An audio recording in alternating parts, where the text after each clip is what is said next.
what's click-a-clacking YouTube? Hopefully all my subscribers are doing well. And everyone's getting along good. I haven't had a whole lot of time to do a whole lot of RC stuff. Just been a lot of life stuff in general going on. I did post up that video of my buddy helped me do with the TF3.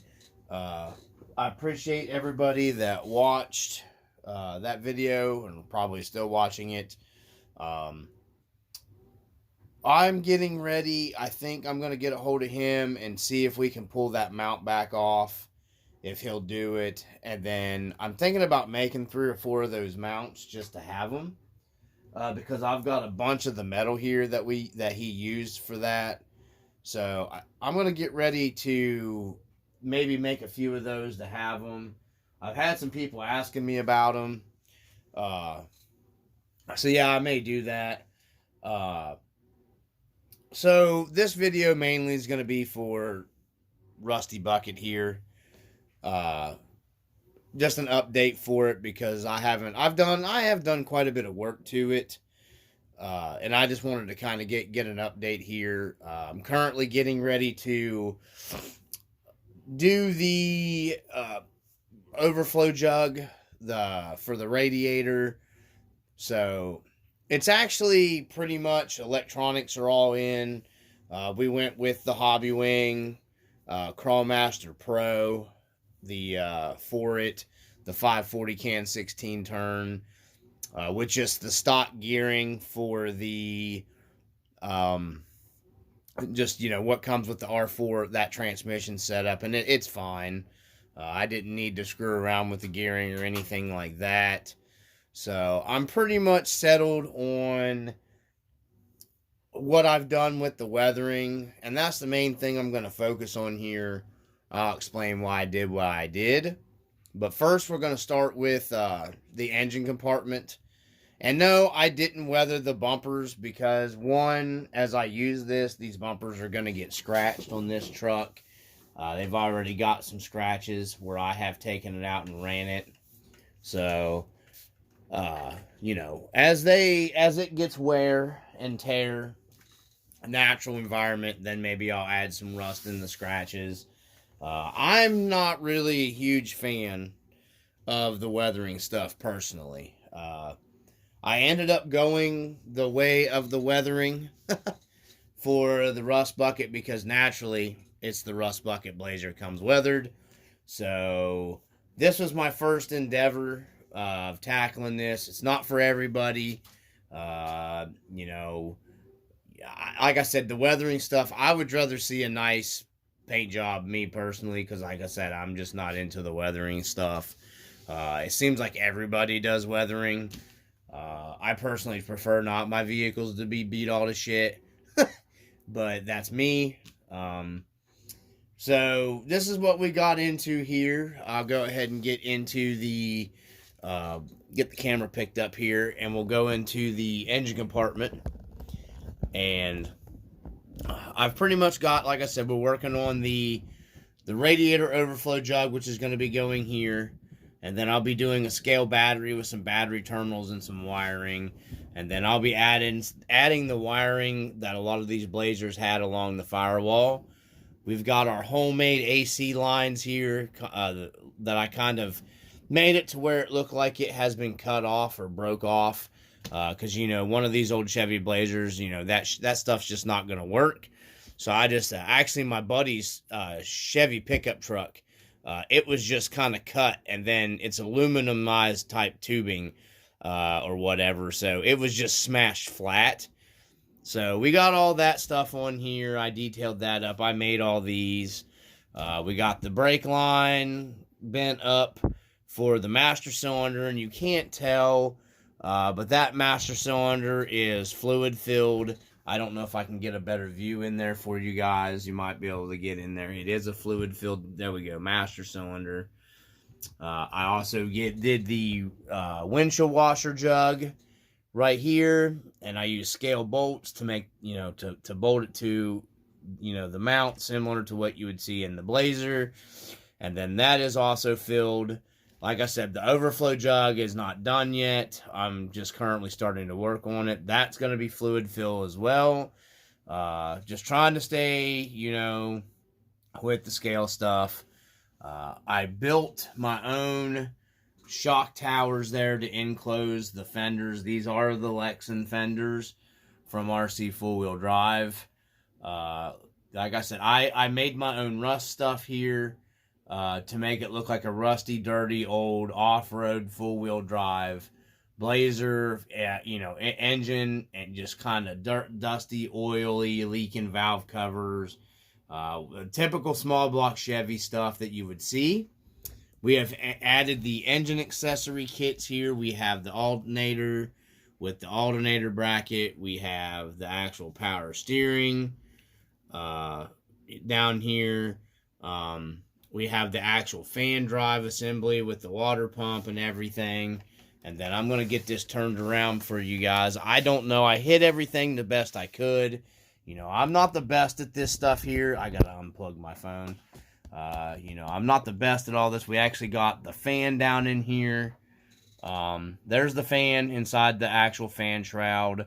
I thought I got that distance about right where it probably should be. So we have all the scale accessories on the engine. I'm actually going to be doing a radiator hose from here into the actual radiator, which is basically pretty much set up like the Chevys had.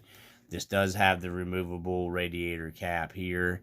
I'm going to be making the overflow jug hose into this, so it'll be set up correctly. I dirtied up the air filter to make it look like an old dirty off-road, oil filter.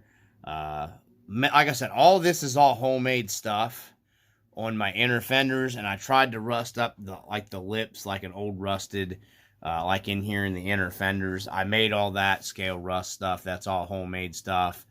Really, didn't. I'll go over with what I used. I know it's not the best. But, I did the best that I could with what I had. But, yeah, the engine compartment detailing is about done up. All of the oil stuff to make it look like leaking old, leaky oil valve covers. I made all that stuff. That's just some stuff that I put together real quick. And then I made the spark plug wire loom holders here. You'll see here, these are all homemade. Just using some zip tie stuff. Never mind this over here. I left this. This will be gone. I'm going to change the wiring. That's for my light kit. You won't see that. And then I'm going to dirty up the interior a little bit more. I've still got to bend the full exhaust system with the glass packs. I've got to make all that stuff for it. I still don't have the exhaust on it. But I'll go over a separate video for that for you guys. We rusted up the grill and dirtied it up a little bit. Just because that fancy chrome grill just didn't look right with the Rustbucket, theme on everything. I did the same with the mirrors. Same way with all these, like a dirty, stained up old mirror, like mirror housings. I did everything, the chrome on these. These are all kind of rusted up, light rust, everything. Whenever all of it. So that's what we got for that. Like I said, no, I'm not real great at this stuff, guys. I'm learning it. Like I said, the patina stuff's not really my thing. I'm not really into it. A lot of guys do like the bodies, they make it look like rust holes and stuff. I'm not doing that with this body because, as far as I know of, I don't think you can go online and buy just the Rustbucket body. So if this is discontinued later on down the road, somebody might be interested in paying for the body. So I don't want to be heating it up and bending it and shit and then knocking holes in it to make it look like rust holes and stuff. That's just, it's fine for me, detail wise, because this actually has good texturing. I did consider doing one fender in a oxide primer from they used to use big time back in the old days, the old red oxide primer guys used to use on them. Do one fender, but I don't know how much I'm going to change it. Maybe I might do a little bit different parts of it at a time. So that's what we've got for the engine compartment. We have got all the scale accessories. I just got to add the battery terminals, and the wiring. I mean, I like to get into the scale detailed stuff because that's the cool stuff to me. And that, like I said, I took that SSD motor cover about as far as I know that you could possibly take it. That's what we got so far. Like I said, I still got to bend up the exhaust for it. I've still got to order the stuff for the exhaust. So we got all that. Let's move on to the topper, and I've added some scale stuff here in the back. I got a little scale printed milk crate and an axe and some tow rope here, some pull rope. So what we got for the topper, I wasn't going to do a, dirtied up topper, and then where my job sends me a lot of places, and I found a Blazer. There's a 79 in this guy's backyard, and it had a really rusted up body, and it had a really cruddy. It was under a tree, a cruddy, dirty topper on it. So I kind of got the idea. I was thinking you can't have a rusted up Blazer, in my opinion. And here where I'm at, fiberglass, which is what these toppers are. Anybody that's into the 1-to-1 world, which these trucks just equate down into, they're just a 1/10 scale version. The toppers around here, they'll get this nasty, because they're fiberglass, and white fiberglass is notorious for this.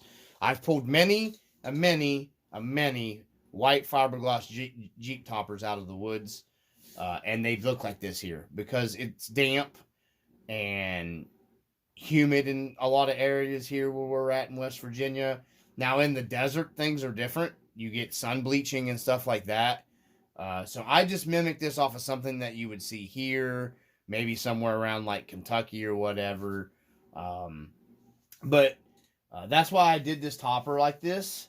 And all of this stuff that you guys see, the topper, my inner fenders here, where I showed you with all this, I can peel all this right off and go right back to a shiny brand new inner fenders. Now, how I did that, we'll just do the inner fenders and then I'll get to the topper. How I did that with the inner fenders is I just took Plastidip, and instead of painting the Lexan fenders, I Plastidiped all of, after I got everything figured out where I wanted it to be, I covered everything with Plastidip and let it dry. And then I just did my coating stuff to make my rust and everything on my inner fenders. And so all you literally got to do is start peeling. There's actually a shiny kind of spot right there in the back. You see where I tested to see if it would work. And it does. And I can just go right back to shiny Lexan fancy fenders if I wanted. So that is reversible. The stuff that's on this motor, the majority of all of it will come off. It's not sealed down with sealant. I can change the way the dirt and the rust looks periodically if I want. The grill is permanent. The mirrors are permanent, which is no big deal. That's just stuff you can replace fairly cheap anyhow. So I actually have an extra one hanging up, so it's no biggie. The topper's the same way. This was done with removable stuff, so I can go right back to the white, fresh white topper. And how I did that, I used this stuff right here. This is some stuff from the Dollar Tree. It cost $1.25, and it's just fabric paint. And I just took and put it on like a rag and brought up pictures on Google, and then that guy's Blazer that I took a snapshot of his topper, and I just kind of got it to where how I liked it, like a dirty mold. And it's actually got texture because this fabric paint is kind of raised up, so you actually kind of got the texture to go along with it. So when you touch it and feel it, it actually feels like if you run your hand over that topper in that guy's backyard, it had the uneven, kind of nasty feeling, moldy. Like I said, it's not for everybody, but nobody's going to have a fresh white topper on an old Blazer that's been sitting around. Let's say you grabbed a hold of it and you got it running, which is the whole theme of this Blazer, and you fixed it up and you took it out for an off-road unit. That's basically the theme of this Blazer for me. You know, I built it to what I would see in the one-to-one world for me. And somebody that's in a different part of the world, like I said, is going to see something different. A lot of, like, my buddies out in Arizona, his topper sun bleaches, and you get, like, which you can do that by sanding different spots of your topper and kind of sanding through and then hitting it with, like, a clear coat and stuff, and then just different areas results different with, you know, when it comes to the one-to-one world with stuff. And I'll add the as time goes on, I will add the you know, rust stuff to the bumpers to match the rest of everything else. And literally, like I said, this will come right back off. You can take this. You can take I believe it's Mineral Spirits takes this off. I can't remember. There's a thing, but anyways, Mineral Spirits on a rag, you can see where I started. I got it a little heavy in a couple spots up here, so I took the Mineral Spirits on the rag, and I just kind of wiped it real gently, and you can see where it kind of started taking it back down to the, you know, it doesn't hurt the paint underneath of it.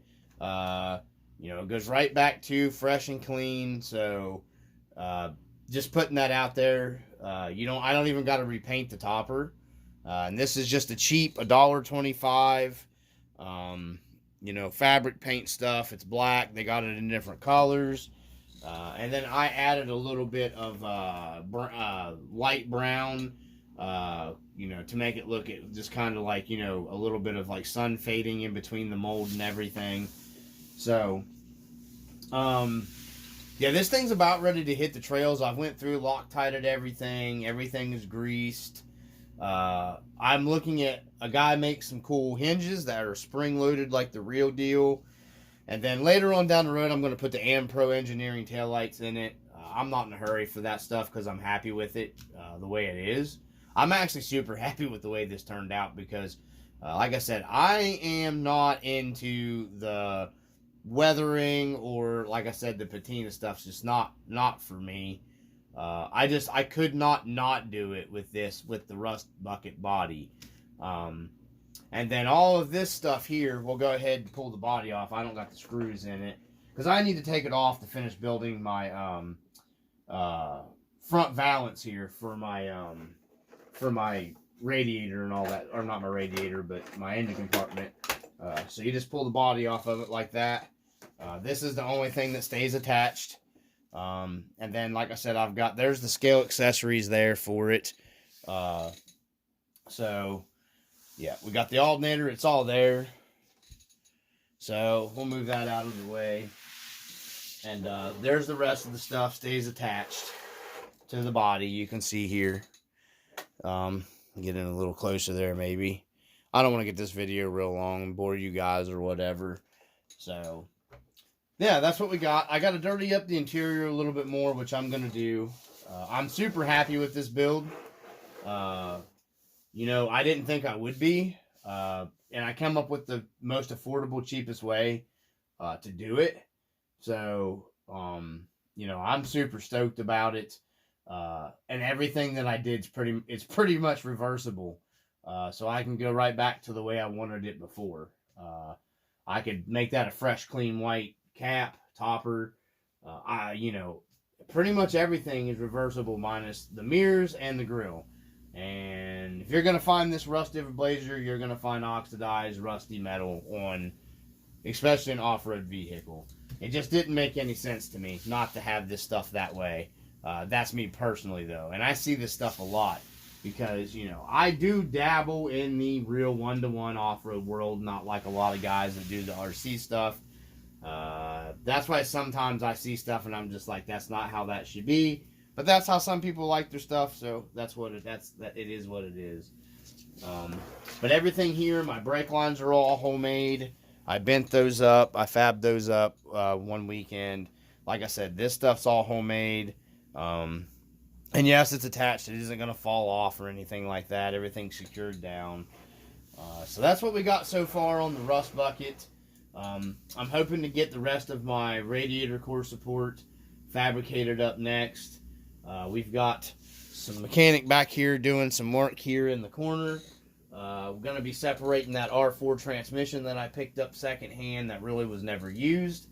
Going to be dropping that in the tow truck build. I'm going to be trying, guys, I've got a lot of life stuff in general just going on right now. Like a lot of life stuff going on. So we've had family trips and some other stuff going on. So plus I'm tanked out on money because family trips aren't cheap. So I've kind of laid back on spending, buying stuff until I get, you know, my funds and stuff built up, where I had sold some stuff that I used for family. So hopefully to get back on the trails pretty soon. I had a bunch of just home stuff to catch up on, you know, to do. I want to get back on the trails though because I'm itching. I haven't got to do any RC stuff for a while. So I just thought I'd do this video. I'm going to try to get it posted up this week. I'm going to try to do this video, get it posted, and then I do got some stuff for the tow truck build that I want to share with you guys on another video, but I don't know if it'll be this week. Because right now it's Wednesday. This video won't post till tomorrow, because I'll have to post it from my workplace. Because my internet's just not good enough here. It's went back to being absolutely terrible and barely functioning. So, and this is probably going to be a 20-some minute video because I never know when to shut up. I just want to send a shout out to, you know, all the guys that watch. If you're one of the guys that watch, you know I'm talking about you. I appreciate you guys that always watch and comment. The channel is growing. You know, I'm over 1,000 subs. I'm gonna be doing the giveaway. It's gonna be a bit. I'm still working on trying to get the last person that won that giveaway. I've got to find a way to be able to print some forms and stuff to get him what he won.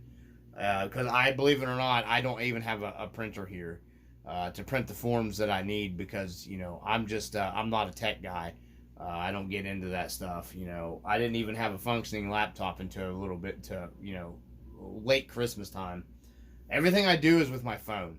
So, I don't have a lot of, I'm not an electronic guy. I'm not a big electronic guy. So, we're going to try to get the next giveaway. Look at it, guys, being probably, it'll be a month or so before I can get that settled down because I want to get every single thing taken care of because I've had a lot of packages going out, some stuff that I have sold because I've been, like my buddy says, robbing Peter to pay Paul. I've been selling a lot of RC stuff to pay for RC stuff, and I have dwindled my funds down to help with some family stuff and everything. So I need to build it back up a little bit to get back into, you know, the builds and everything, because I really want to get started on that dually. I've got stuff that I have gotten in again for the YJ, but that build, the only thing that might happen to that YJ this summer is a paint job. And that is going to be it, because I am waiting till winter to go into full build mode so I can focus on no trailing or none of that stuff in the winter, and then that build will just happen and take place and be posted it bit by bit like I do my other ones as I do on the channel. If there's something you guys would like to see or anything like that, you can hit me up on here. You can comment. You can hit me up. I have a Facebook page. You can go check me out there. I was getting good traffic on there, but I noticed people have kind of tapered off on that as well, which, I mean, it is what it is, you know, whatever. But if you guys have, you know, RC questions or anything about, like, you want to know information, message me on there. I'll try to help you out the most I can, because sometimes, guys, I don't always get my messages on here. I'm literally having to go into the Creator Studio to get my messages for some reason from you guys, and I miss them. I have no idea why, what's going on with that. No clue. So, you know, keep that in mind, guys. If you got a question or something like that, I'd love to help people out. That's what the hobby is for me. I try not to be one of these guys, especially some of these guys that get snarky or whatever when you ask them something, which is the normal Facebook crap. That's why I try not to go on Facebook that much, because it's just, that's not what the hobby's about for me. I know a lot of guys think they know everything, and you try to direct them in the right direction, and they take offense to it. So that's just how some people are. I will show you real quick what I ran into. I have one battery here. This isn't the battery I use. I've done away with the battery straps on all my Rc4wd drive trucks, and I don't know if I have a piece of it here. I picked up this stuff I had. I picked this up a long time ago, and I found it the other day cleaning up. And it's 3M Duro. I think it's called Dual Locks. It's an interlocking, heavy-duty. It's not Velcro because it's like plastic. And this stuff, listen to this when it snaps. It actually snaps together, and you have to pull it pretty hard to get it apart. So I've done away with my battery straps and most of my stuff that I run normal. This is actually has to go in the tow truck because I have to run this style battery in it to clear the half cab. So one side of it will stick down to your LiPo. The other one can stick down to your tray. And you can literally snap your LiPo, and then see how that holds? I'm picking the truck up by the... So I just wanted to share that with you guys. You actually have to pull it pretty good to get it off there. I've gotten one on here. I don't like the battery straps are a pain in the butt for me. That's just me personally. Not that there's anything wrong with them. I like this system a lot better. So if you guys look for that stuff, this is the 3M one. I think 3M, yeah. I'm going to pick me up some more of this and do this to all my trucks and do away with my battery straps. Because with the hard bodies, especially if you got your hard body screwed down, and then you got that stuff on there, you know what I mean? I didn't even have that down all the way, but you got a pretty good lock system right there. And then you got your body sitting on top of it, screwed down. This battery isn't going anywhere. So, yeah, it's called, Duralock. I think Dual Lock is what that's called. Yeah, Dual Lock. Find the right one here. Sorry, it's late and I'm tired. Been a long day at work. Yeah, Dual Lock. So, I've got enough to do a couple more trucks here. You could do you could have even more holding power if you put the whole thing in, but I cut these in half. That's basically what I did with this. And I decided to share that with you guys, a little bit of information there, especially. It works great. I rolled the tow rig pretty hard. You didn't see it in the one video where I had the little trail video. It got rolled pretty hard. So, and the battery didn't come out. There was no damage done. The bed on that thing is insanely strong. We did upgrade to the Hobby Wing 1080 in here. In this one, so we do got a 1080 in the Rustbucket. All the wiring, all that stuff's done up. Yes, I know my wiring is not that fantastic. Whatever, suck it. No, I'm just kidding. But everything's hooked up, ready to rock and roll. Like I said, I'm ready to wrap this build up, take it out on the trails. My buddy, I think I'm gonna see if he'll help me do some pretty cool scale videos with it. I'm gonna try to do a little story thing with the Rustbucket. Something cool that he actually kind of was thinking of the idea the other day, and I kind of like the idea he was thinking of. I'm gonna see if he'll help me do the video because it's kind of it'll be a lot to do. So yeah, if you guys want to know how I made the rust around the inner fenders and stuff like that, let me know. I can do a video on that, or if you're interested in it, I will do a video on it. I'm just really excited to get this thing out on the actual trails. And see it going. Like I said, this is probably one of my favorite trucks for some reason. I don't know what it is. I've just really enjoyed the last little bit of figuring this stuff out. I'm really happy with the outcome of it, personally, myself. And like I said, I am not a huge fan of the weathering stuff. It does look cool and everything, and I see a lot of guys doing the, weathering stuff on the trucks, and it is cool looking. It's just, not my thing usually. But I am pretty happy with how this one came up, especially with how I did it, just coming up with the stuff on my own and not really copying anybody else or anything.